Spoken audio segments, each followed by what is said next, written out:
Hello student, welcome to our channel Gyan contributors. So student, आज का जो हमारा टॉपिक है वो है irrigation in India. Irrigation in India India का ही एक पार्ट है। ज्योग्राफी में जो इंडिया चैप्टर है उसी का एक पार्ट है इरिगेशन इन इंडिया। इस चैप्टर से आपके एग्जाम में 3 से 5 मार्क्स का क्वेश्चन आता है। जितना भी क्वेश्चन आंसर आएगा वो शॉर्ट में ही आएगा, लॉन्ग इससे नहीं आता है। तो चलिए आज शुरू करते हैं हमारा आज का वीडियो इरिगेशन इन इंडिया। इस वीडियो में ये चैप्टर पढ़ देने के बाद जो नेक्स्ट वीडियो आएगा वो इसी का क्वेश्चन आंसर रहेगा। ठीक है, इसी का क्वेश्चन आंसर के ऊपर मैं वीडियो बनाऊंगा। तो स्टार्ट करते हैं हम लोग आज का video irrigation in India. Irrigation पहले समझ लेते हैं। इरिगेशन का मतलब होता है आर्टिफिशियल तरीके से उन इलाकों में पानी पहुंचाना जहां पर बारिश नहीं होती है, या फिर ऐसे इलाके जहां पे जो वाटर बॉडीज होती है जैसे लेक्स, रिवर्स, पॉन्ड्स, ये सारी जो वाटर बॉडीज है ये खेतों से बहुत ज्यादा दूर रहती है। ठीक है, फील्ड से बहुत ज्यादा दूर रहती है। ऐसे इलाकों में आर्टिफिशियल तरीके से पानी पहुंचाना खेतों में, उसी को बोलते हैं इरिगेशन। ठीक है, अब इरिगेशन जो है भारत में 3 तरह से किया जाता है। ठीक है, इंडिया में 3 तरह से किया जाता है। पहला है वेल, दूसरा है ट्यूबवेल और तीसरा है कैनल। अच्छा, ये 3 तरीके से जो किया जाता है ना, तो ये 3 तरीका भी कुछ फैक्टर से उस पर डिपेंड करता है। पहला तो है टोपोग्राफी। टोपोग्राफी पे डिपेंड करता है। Amount of rainfall, flow of water और डिपेंड करता है सॉइल पे। ठीक है, तो ये 4 फैक्टर्स है। इन्हीं 4 फैक्टर्स की बुनियाद पर, इन्हीं 4 फैक्टर्स को ध्यान में रखते हुए ये 3 तरीके से इंडिया में इरिगेशन किया जाता है। जैसे कि अगर हम बोले वेल और ट्यूबवेल, तो वेल और ट्यूबवेल को बनाने के लिए पहले क्या देखा जाता है? वेल और ट्यूबवेल। तो वेल और ट्यूबवेल में जो पानी आता है वो कहां से आता है? वो पानी जाहिर है वो अंडरग्राउंड का पानी है, जमीन के अंदर का वो पानी है। जमीन के अंदर से ही तो पानी आता है वेल और ट्यूबवेल में। ठीक है, तो वो ध्यान में रखा जाता है। टोपोग्राफी, अमाउंट ऑफ रेनफॉल और सॉइल को ध्यान में रखकर बनाया जाता है कि वहां का टोपोग्राफी कैसा है, मतलब वहां का जो टोपोग्राफी है यानी जो लेयर है, लैंड का जो लेयर वो हार्ड है ना सॉफ्ट है। अगर हार्ड रहेगा तो वहां पे वेल और ट्यूबवेल नहीं बन सकता है, जबकि जहां पर सॉफ्ट रहेगा वहीं पे ना वेल और ट्यूबवेल बनेगा। ठीक है, लैंड जहां पर सॉफ्ट रहेगा वहीं पे वेल और ट्यूबवेल बन सकता है। और अमाउंट ऑफ रेनफॉल जहां पर ज्यादा होगा वहीं पे अंडरग्राउंड वाटर, ग्राउंड वाटर ज्यादा होगा, उसी को हिसाब से वेल और ट्यूबवेल बनाया जाता है। अगर ग्राउंड वाटर में पानी ही नहीं रहेगा तो वेल और ट्यूबवेल बनाकर वो क्या करेगा, कैसे पानी हासिल करेगा उससे? ठीक है, और जो कैनल बनाया जाता है वो भी अमाउंट ऑफ रेनफॉल को ध्यान में रखते हुए बनाया जाता है, क्योंकि कैनल में जो पानी आता है वो तो रिवर का ही पानी लिया जाता है कैनल में। ठीक है, क्योंकि रिवर का रास्ता को काट कर ही कैनल में पानी लिया जाता है, फिर उसी रास्ते से खेतों में पानी पहुंचाया जाता है कैनल में। ओके, तो ये 4 फैक्टर्स की बुनियाद पर इन 3 तरीके से भारत में इरिगेशन किया जाता है। ठीक है, अब एक एक करके हम लोग समझ लेते हैं। वेल पहले तो देख लीजिए। वेल, इंडिया में जो टोटल वेल है वो है 50 लैक्स। टोटल वेल 50 लैक्स है इंडिया में। ठीक है, और ये इरिगेशन मतलब भारत में जितना भी इरिगेशन किया जाता है, इंडिया में जितना भी इरिगेशन किया जाता है उसका 25% ये कंट्रीब्यूट करता है वेल। ठीक है, कुआं के जरिया 25% इरिगेशन किया जाता है भारत में, और टोटल वेल का जो तादाद है वो है 50 लाख। अब वेल से इरिगेशन कहां कहां किया जाता है? यूपी, बिहार, वेस्ट बंगाल, आंध्र प्रदेश और तमिलनाडु और हरियाणा में भी। ठीक है, इन सब एरिया में किया जाता है वेल से इरिगेशन। ठीक है, 25% ये कंट्रीब्यूट करता है। इस चीज को आप याद रखिएगा, 3 चीज को। 50 लाख टोटल वेल है, 25% कंट्रीब्यूट करता है टोटल इरिगेशन का, और इन सब इलाकों में इरिगेशन वेल के जरिए किया जाता है। अब आते हैं ट्यूबवेल में। तो ट्यूबवेल का जो टोटल तादाद है ना भारत में वो है 31,000, और ये टोटल 23% कंट्रीब्यूट करता है टोटल इरिगेटेड। ठीक है, टोटल इरिगेशन का 23% ये कंट्रीब्यूट करता है ट्यूबवेल। अब ट्यूबवेल कहां कहां है? ट्यूबवेल है यूपी में, बिहार में, हरियाणा,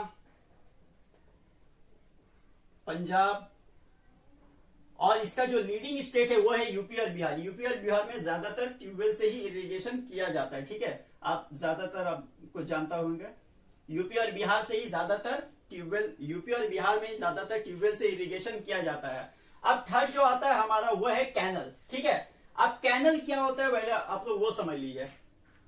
ठीक है, कैनल कैनल में जो पानी आता है ना, वो जाहिर है वो तो अंडरग्राउंड का पानी है नहीं, वो तो रिवर का ही पानी आता है। रिवर का रास्ता को काट कर वहां से फिर एक रास्ता बनाया जाता है ताकि रिवर का पानी उस रास्ते से नीचे उतरकर फील्ड में यानी मैदान में आ सके। उसी को हमारा बोलते हैं कैनल, नहर इसको बोलते हैं। ठीक है, तो कैनल जो है, कैनल टोटल इरिगेटेड एरिया का 45% कंट्रीब्यूट करता है। और कैनल दो तरह के होते हैं, एक होता है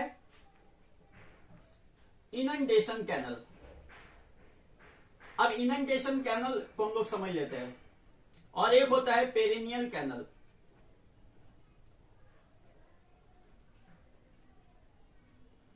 ठीक है, इनंडेशन कैनल और पेरिनियल कैनल को आप लोग समझ लीजिए।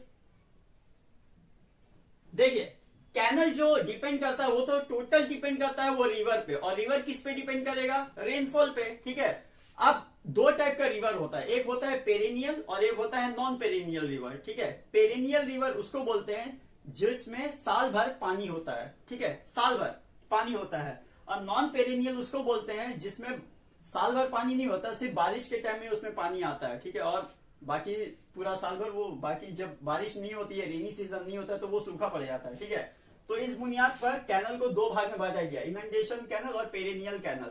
ठीक है, अब इनंडेशन कैनल जो होता है वो तो जब बारिश नहीं होगी तब सूख जाएगा, जब बारिश होगी तब फ्लड आएगा। अब पेरिनियल जो साल भर पानी मिलता रहता है उस कैनल के जरिए। ठीक है, अब 45% जो कंट्रीब्यूशन देता है कैनल, इनंडेशन कैनल से उसका आता है 6%, जबकि पेरिनियल कैनल से आता है उसमें 39%। ठीक है, यानी पेरिनियल कैनल जो है वो 39% कंट्रीब्यूट करता है टोटल इरिगेटेड एरिया का, जबकि इनंडेशन कैनल कंट्रीब्यूट करता है सिर्फ 6%। ठीक है, तो आई होप ये आपको समझ में आ गया होगा। अब जान लेते हैं कैनल होता कहां कहां है। कैनल से जो इरिगेशन होता है वो होता है यूपी, बिहार, हरियाणा, तमिलनाडु, आंध्र प्रदेश, ठीक है, और वेस्ट बंगाल। ठीक है, इन सब एरिया में कैनल के जरिए इरिगेशन किया जाता है। Advantages and disadvantages of irrigation. ठीक है, इरिगेशन का एडवांटेज और डिसएडवांटेज यानी फायदा और नुकसान देख लेते हैं। पहला है, फायदा में आ जाते हैं, increase in food production. Food production में बढ़ोतरी होगा। देखिए, जाहिर है एग्रीकल्चर करने के लिए पानी की जरूरत पड़ती है, और ऐसे इलाके जहां पर पानी की कमी है, पानी ना के बराबर है, तो वहां पर आर्टिफिशियल तरीके से अगर हम लोग पानी पहुंचाएंगे तो वहां का तो एग्रीकल्चर प्रोडक्शन जो होता है वो तो इंक्रीज होगा, तो फूड प्रोडक्शन भी इंक्रीज होगा। ठीक है, तो पहला तो हो गया इंक्रीज इन फूड प्रोडक्शन। दूसरा देखिए, reduce risk of catastrophic damage by droughts. सूखापन के वजह से जो एग्रीकल्चर का फसल, मतलब खेती के जो फसल है वो बर्बाद हो जाता था, तो वो तो अब उसका जो रिस्क है वो तो कम हो जाएगा ना। ठीक है, सूखापन की वजह से फसल बर्बाद हो सकता था, तो उसका रिस्क कम हो जाएगा। एक ये फायदा है। तीसरा है इंक्रीज नेशनल इनकम। जब एग्रीकल्चर में बढ़ोतरी होगा, ठीक है, फसल में बढ़ोतरी होगा, तो जाहिर है नेशनल इनकम तो बढ़ेगा। देश का जो नेशनल इनकम है किसी भी देश का, वो नेशनल इनकम बढ़ेगा इरिगेशन की वजह से। Increase labour employment and standard of living. Labour employment बढ़ेगा। एग्रीकल्चर का जब स्कोप ज्यादा होगा तो वहां पे ज्यादा से ज्यादा लोगों की जरूरत पड़ेगी, तो वहां पर लोगों को एम्प्लॉयमेंट मिलेगा, रोजगार मिलेगा, और स्टैंडर्ड ऑफ लिविंग भी बढ़ेगा। Generation of hydro electric power, और इसकी मदद से हम लोग generation of hydro electric power यानी हाइड्रो इलेक्ट्रिक पावर भी जनरेट कर सकते हैं। अब आ जाते हैं डिसएडवांटेजेस, यानी नुकसान क्या क्या है इससे। पहला तो है वाटर लॉगिंग। वाटर लॉगिंग का मतलब होता है कि पानी का जितना आपको जरूरत था, ऐसे इलाके जहां पे पानी अवेलेबल नहीं है लेकिन खेती करने के लिए तो पानी चाहिए, पानी को जितना जरूरत है उससे आप ज्यादा दे रहे हो, तो क्या होगा? औकात से ज्यादा अगर पानी दे देंगे तो वहां पे तो नुकसान है, बाढ़ आ जाएगा, सैलाब आ जाएगा। तो वाटर लॉगिंग मतलब पानी ज्यादा हो जाना, ठीक है, तो उससे तो नुकसान होगा, फसल बर्बाद हो जाएगा। तो वाटर लॉगिंग पहला प्रॉब्लम है। दूसरा है salinity and alkalinity of soil. देखिए, इरिगेशन में जो ज्यादातर पानी आता है वो या तो अंडरग्राउंड का रहता है या फिर रिवर का रहता है, तो वहां का पानी से अगर सैलिनिटी आएगा तो सॉइल में आ जाएगा और उससे भी फसल बर्बाद होने का चांसेस हो जाता है। Number 3, pollution of ground water. Ground water में पोल्यूशन हो सकता है, ठीक है, ग्राउंड वाटर में गंदगी हो सकती है। Result in colder and damper climate causing outbreak of disease like malaria. और इससे देखिए, इससे क्या हो सकता है, बहुत तरह की बीमारी भी हो सकती है, जैसे मलेरिया हो गया या और भी दूसरे बीमारी हो गई, ये इससे हो सकते हैं। तो ये तो रहा डिसएडवांटेजेस। तो एडवांटेजेस और disadvantage of irrigation. Multipurpose valley project, multipurpose valley project बोलते हैं मल्टीपर्पज रिवर वैली प्रोजेक्ट को। अब मल्टीपर्पज रिवर वैली प्रोजेक्ट किसको बोलते हैं, यानी इस प्रोजेक्ट में एक सीरीज ऑफ डैम्स बनाया जाता है, बांध जिसको बोलते हैं, सैलाब से बचने के लिए डैम्स बनवाए जाते हैं। एक लंबे एरिया में, एक बड़े एरिया में डैम्स बनवाए जाते हैं, उसी को बोलते हैं मल्टीपर्पज रिवर वैली प्रोजेक्ट। अब मल्टीपर्पज रिवर वैली प्रोजेक्ट, तो मल्टीपर्पज नाम से ही जाहिर है, ठीक है, मल्टीपर्पज मतलब इसका एक मकसद नहीं होता है, बहुत सारा मकसद के तहत इसको बनाया जाता है, ठीक है, बहुत सारे मकसद पूरा करने के लिए इसको बनाया जाता है। तो वो मकसद क्या क्या होता है, क्या क्या पर्पज के लिए बनाया जाता है, ठीक है, बनाने का पीछे कुछ एम तो होगा ना, कुछ पर्पज होगा, आप पढ़ाई करो आपका भी तो कुछ एम होगा। उसी तरह से जब डैम, सीरीज ऑफ डैम्स एक बड़े एरिया में बनाया जाता है तो उसका मकसद क्या क्या होता है। पहला तो मकसद ये होता है कि फ्लड कंट्रोल, फ्लड कंट्रोल, दूसरा होता है इरिगेशन, तीसरा होता है पावर जनरेशन,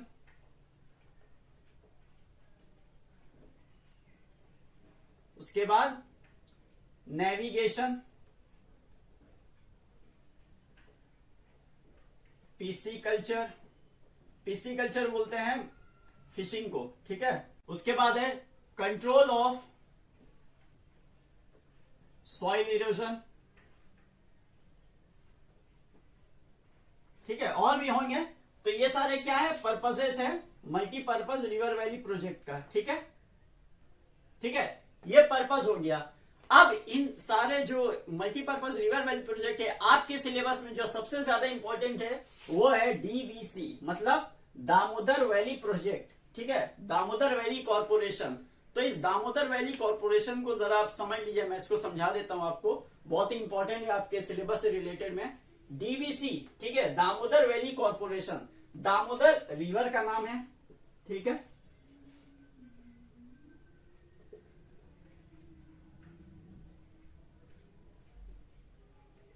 इसके ऊपर जो सीरीज ऑफ डैम्स बनाया गया था ये उसके ऊपर है, ठीक है।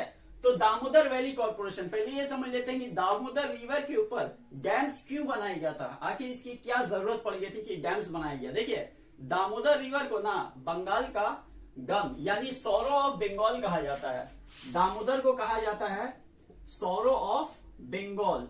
क्यों, क्योंकि ये हर साल सैलाब लाती है, फ्लड लाती है बंगाल में, जिसकी वजह से बहुत ज्यादा जानो माल का नुकसान हो जाता है, ठीक है, इसीलिए इसको बोला जाता है सौरो ऑफ बंगाल। तो ऐसे तो वो फ्लड एरिया था, ठीक है, सौरो ऑफ बंगाल था, दामोदर पहले भी था सौरो ऑफ बंगाल, तो इसकी वजह से सैलाब तो आता ही रहता था। लेकिन 1943 में जब सैलाब आया तब यहाँ की सरकार समझ गई कि इस पर काबू पाना बहुत जरूरी है, ठीक है, दामोदर रिवर की वजह से जो सैलाब आ रहा है उस पर काबू पाना बहुत जरूरी है। तो यहाँ की सरकार ने एक कमेटी बनाई, उस कमेटी का नाम था दामोदर फ्लड इंक्वायरी कमेटी, ठीक है। अब ये कमेटी बनाने के बाद, इस कमेटी ने ये रिकमेंड किया कि आप टेनेसी वैली अथॉरिटी का तरह एक सेम बनाइए इंडिया में, ठीक है। अब ये टेनेसी वैली अथॉरिटी क्या है मैं आपको समझा देता हूं। टेनेसी वैली अथॉरिटी, ठीक है, ये सेम बनाया गया यहां पर इंडिया में। तो ये टेनेसी क्या है, टेनेसी साउथ अमेरिका का एक ट्रिब्यूटरी, एक रिवर है, ठीक है। तो वहां पर भी सेम हालत था इसी दामोदर की तरह, जैसे दामोदर की वजह से यहां पर सैलाब आते थे, फ्लड आते थे, ठीक उसी तरह से टेनेसी रिवर के जरिया साउथ अमेरिका में भी सैलाब आते थे। तो वहां की सरकार ने टेनेसी वैली अथॉरिटी बनाई थी और इसके तहत वहां पर 39 डैम्स बनाए गए थे, 39 डैम बनाए गए थे अमेरिका में, ठीक है। तो यहाँ की जो कमेटी थी, दामोदर फ्लड इंक्वायरी कमेटी, उन्होंने कहा कि आप सेम अमेरिका का तरह आपका ही प्रॉब्लम है तो आप ये बनाइए टेनेसी वैली अथॉरिटी। तो टेनेसी वैली अथॉरिटी बनाया गया, उसका तरह सेम बॉडी यहाँ पर बनाया गया। तो अब इस अथॉरिटी ने क्या किया, एक इंजीनियर को अपॉइंट किया। ये इंजीनियर और कोई नहीं था, TVA का ही एक सीनियर इंजीनियर था, WL वुर्दिन, ठीक है। टेनेसी वैली अथॉरिटी का ही एक इंजीनियर को बुलाया गया, सीनियर इंजीनियर थे वो, WL वुर्दिन। तो इनको बुलाया गया अमेरिका से, इनसे कहा गया कि सर अब हमारी इस प्रॉब्लम, ये जो दामोदर रिवर से ये जो प्रॉब्लम आ रही है, इनको आप स्टडी किए और बताइए कि हमें क्या करना है। तो डब्ल्यूएल वर्दीन ने कहा कि आपको 8 डैम बनाने पड़ेंगे। इन्होंने कहा कि आपको 8 डैम्स बनाने पड़ेंगे, 8 डैम्स बनाने पड़ेंगे दामोदर रिवर के ऊपर, तब इस दामोदर रिवर की वजह से जो फ्लड आ रहे हैं, जो सैलाब आ रहे हैं, इन पर आप काबू पा सकते हैं। लेकिन भारत सरकार के पास उस वक्त उतना ज्यादा पैसा नहीं था कि वो 8 डैम बना पाए, ठीक है, क्योंकि उस वक्त भारत आजाद हुआ था, आजादी को कुछ ही दिन हुए थे, ठीक है, कुछ ही महीने हुए थे, तो भारत सरकार के पास उस वक्त उतना पैसा नहीं था कि वो 8 डैम का खर्च उठा सके। तो उसमें से सिर्फ 4 ही डैम उन्होंने बनाया, भारत सरकार ने सिर्फ 4 ही डैम बनाया, जबकि डब्ल्यूएल वर्दीन साहब ने कहा था कि 8 डैम बनाना पड़ेगा, ठीक है। तो आर्थिक स्थिति उतनी अच्छी नहीं थी। और 7 जुलाई 1948 को दामोदर रिवर वैली कॉर्पोरेशन को बनाया गया, ठीक है, और इन सब जो पर्पस था इसको पूरा किया गया।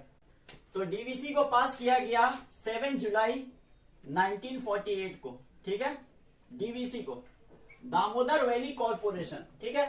अब पास किया गया तो जैसे कि मैंने बताया कि इंजीनियर साहब ने कहा था डब्ल्यूएल वर्दीन ने कि आपको 8 डैम्स और एक बैरेज बनाने पड़ेगा, लेकिन भारत सरकार का आर्थिक स्थिति उतना अच्छा नहीं था, ठीक है, फाइनेंशियल कंडीशन उतना अच्छा नहीं था कि वो 8 डैम और एक बैरेज का खर्चा बर्दाश्त कर सके। तो भारत सरकार ने कहा था कि हम सिर्फ अभी 4 डैम और एक बैरेज बनाएंगे, ठीक है। तो वो 4 डैम और एक बैरेज किया था वो आप देख लीजिए।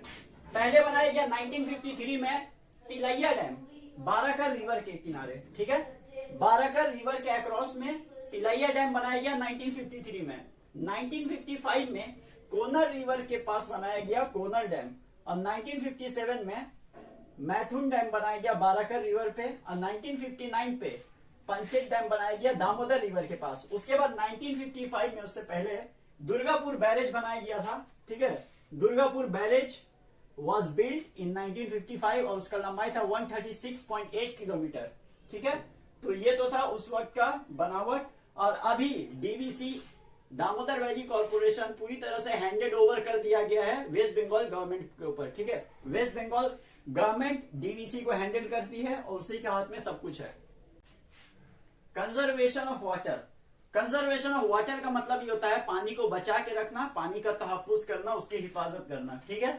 अब पानी का हिफाजत हो कैसे सकता है, देखिए अर्थ में 70% हिस्सा पानी है, ठीक है, लेकिन उसमें जो बड़ा वाटर बॉडीज है जैसे कि ओशन हो गया, सीज हो गया, इन सब का पानी तो सलाइन है, खारा है, तो इसका यूज तो हम लोग कर नहीं सकते, ह्यूमन बीइंग इसका यूज कर नहीं सकता है।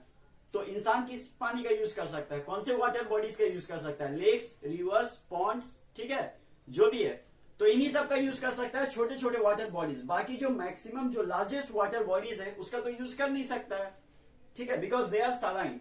तो कंजर्वेशन ऑफ वाटर हम लोग कुछ खास कदम उठाकर ही कर सकते हैं। तो पहला है prevention of flood by building dams and reservoir across reverse, ठीक है।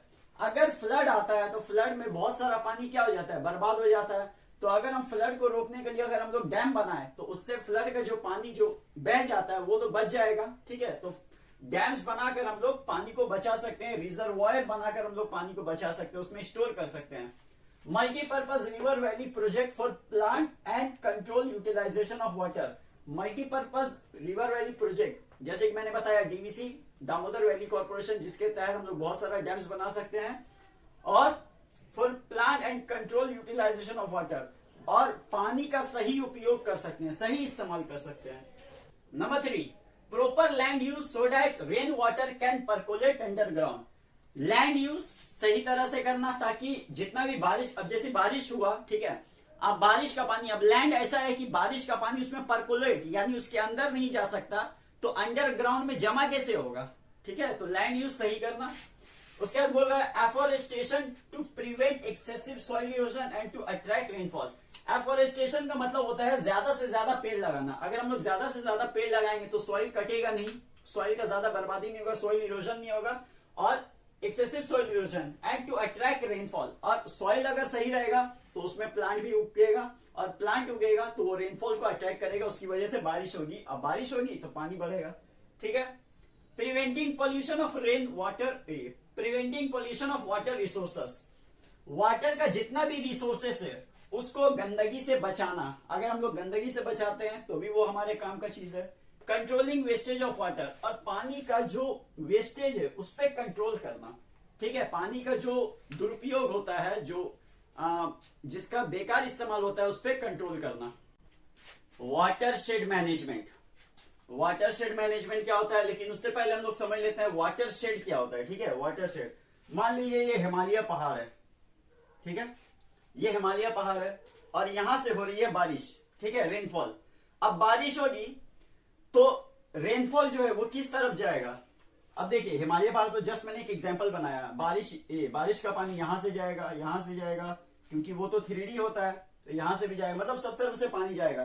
तो वाटर शेड बेसिकली बोलते हैं एक नेचुरल हाईलैंड को जो वाटर को सेपरेट करता है अलग अलग ब्रांचेस में, ठीक है, उसको वाटर शेड बोलते हैं। एक नेचुरल हाईलैंड होता है, नेचुरल, ठीक है, आर्टिफिशियल नहीं, नेचुरल हाईलैंड होता है जो कि वाटर को डिवाइड करता है डिफरेंट पार्ट्स में, ठीक है, उसको बोलते हैं वाटर शेड। अब आ जाते हैं वाटर शेड मैनेजमेंट में। बोल रहा है water shade management is a geographical unit that collects, store and release water. Water shade management क्या है, एक ज्योग्राफिकल यूनिट है, ठीक है, एक ज्योग्राफिकल पीस है, एक यूनिट है जो क्या करता है, कलेक्ट करता है पानी को, स्टोर करता है और फिर रिलीज कर देता है, ठीक है, छोड़ देता है। Collect water comes in the form of rain, snow and fog. अब जो भी वाटर आया रेनफॉल का, कोई भी शक्ल में आ सकता है ना, पानी कोई भी शक्ल में आ सकता है, रेन का शक्ल में आ सकता है, स्नोफॉल हो गया, फॉग हो गया, ठीक है। River and stream as well as ground flow release this water. River हुआ, स्ट्रीम हुआ या कोई भी ग्राउंड फ्लो हुआ, ग्राउंड फ्लो मतलब ग्राउंड का अंदर का पानी, ग्राउंड वाटर का पानी जो फ्लो करेगा, रिलीज दिस वाटर, ये उस सब पानी को रिलीज करता है। Himalaya is the largest water shade, जैसे कि मैंने बताया वाटर शेड, ठीक है, नॉट वाटर शेड मैनेजमेंट। तो हिमालय सबसे बड़ा वाटर शेड है, ठीक है, क्योंकि वहां पे जितना भी अब रेनफॉल होगा वो तो डिफरेंट पार्ट्स में बढ़ जाएगा। तो ये था वाटर शेड और वाटर शेड मैनेजमेंट, ये आता है 2 मार्क्स का क्वेश्चन एग्जाम में। Rain water harvesting, rain water harvesting क्या होता है पहले वो समझिए। रेन वाटर हार्वेस्टिंग होता है पानी का जमाव करना, पानी को बचा कर रखना, ठीक है, जैसे रेनफॉल हुआ, ठीक है, रेनफॉल हुआ, मान लीजिए बादल है, रेनफॉल हो रहा है, अब रेनफॉल होगा तो रेनफॉल का पानी तो नीचे आने के बाद सब क्या होता है, नाले में सब चला के भस जाता है, सब खत्म। लेकिन रेन वाटर हार्वेस्टिंग एक ऐसा टेक्निक है जिसके जरिया इस बारिश के पानी को हम लोग एक्यूमुलेट कर सकते हैं, जमा करके स्टोर कर सकते हैं, स्टोर करके उसको दोबारा रीयूज कर सकते हैं, कोई भी यूज हो, जैसे कपड़ा धोना हो गया, लाइव स्टॉक में काम आ गया, इवन ड्रिंकिंग के भी काम आता है, पीने के भी काम आता है, ठीक है। तो बारिश का पानी को जमा कर रखना फ्यूचर यूज के लिए, ठीक है, जो हम लोग नॉर्मल पानी का यूज करते हैं वही बारिश का पानी को भी हम लोग यूज कर सकते हैं, राइट। तो उसी को बोलते हैं रेन वाटर हार्वेस्टिंग। अब रेन वाटर हार्वेस्टिंग के एडवांटेजेस देख लेते हैं। पहला है rain water harvesting provides an independent water supply during regional water restriction like droughts. अब कोई ऐसा इलाका है जहां पर बारिश नहीं होती है, ठीक है, तो वहां पर तो इरिगेशन होगा, लेकिन अगर मान लिया ऐसे ही कहीं पे बारिश तो होती है लेकिन नहीं हुई, ठीक है, तो वहां पे ड्राउट के टाइम में, सूखेपन के टाइम में वो पानी काम आ सकता है, ठीक है। It can mitigate flooding of low land. अब जैसे ही फ्लड आया तो सबसे पहले तो लो लैंड ही डूबता है, हाई लैंड तो बाद में डूबेगा, जब उस लेवल पे पहुंचेगा तब लो लैंड का नंबर पहले आता है। तो अगर रेन वाटर हार्वेस्टिंग अगर हम लोग करेंगे तो वो लो लैंड डूबने से बच सकता है। It helps to sustain ground water level. अब जितना ज्यादा बारिश होगी, अगर लैंड यूज का सही यूज किया गया है और पानी परकोलेट यानी एब्जॉर्ब होके नीचे जाएगा तो ग्राउंड वाटर का लेवल क्या होगा, बढ़ेगा। अब जैसी बारिश हुआ, ठीक है, ग्राउंड वाटर लेवल, ठीक है, जैसे कि बारिश हुआ रेन वाटर का, ठीक है, रेनफॉल हुआ तो पानी तो परकोलेट यानी एब्जॉर्ब होके नीचे की तरफ जाएगा, जमीन के अंदर जाएगा, तभी तो ग्राउंड वाटर यानी जमीन के अंदर का जो पानी है वो ऊपर आएगा, मतलब लेवल उसका बढ़ेगा, है ना। आप एक जग लो या एक बाल्टी लो, उसमें पानी डालिएगा तब ना उसका लेवल बढ़ेगा, बाल्टी में कम पानी है और डालोगे तब ना ज्यादा होगा, ठीक है।